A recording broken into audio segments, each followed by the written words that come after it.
Anthony. Let me Right. give you another client profile. Okay. So this is like a 34-year-old woman, and she's married with a toddler. And the combined household income of her and her husband is around $9,000 a month. And they want to save for their children's education and ensure their family is financially protected. What would you advise them? I think first of all, I agree with Roger. I need to go through the financial planning process and understand the real cash flow, how much free cash flow this family has. Then from there, we budget, allocate the correct amount for protection, for education, and for miscellaneous needs.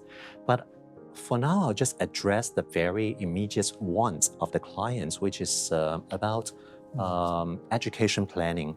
So to save or invest for education is a little bit different from investing for retirement.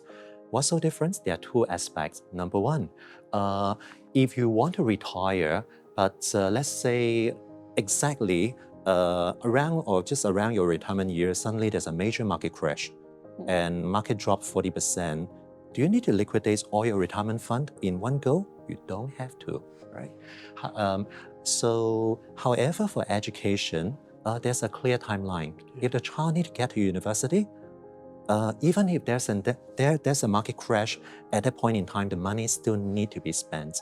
So because of that, when it comes to education planning, we are a bit more careful about timeline to ensure the certainty of money available during the university entry time. The second consideration is currency.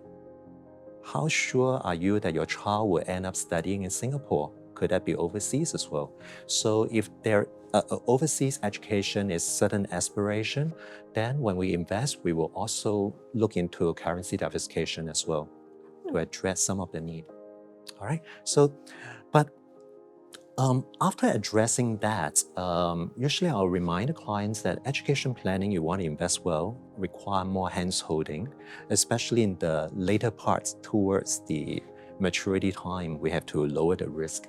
But I will also highlight to my clients in this family situation, please do not ignore the other very important building blocks in financial planning. For example, with a young child arriving, your fixed expenses, regardless of whether you're healthy or sick, your fixed expenses has gone up.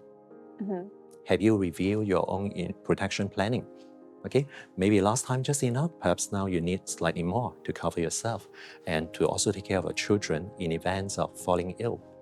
On top of that, I would also remind them in terms of once you have a very lovely baby, there's one particular planning area that many professionals actually ignore is estate planning, the will, right? So, hey, your baby is so wonderful, you love the baby so well, but what happened to your family if, husband and wife travel together? What happened if one day the husband and wife not around?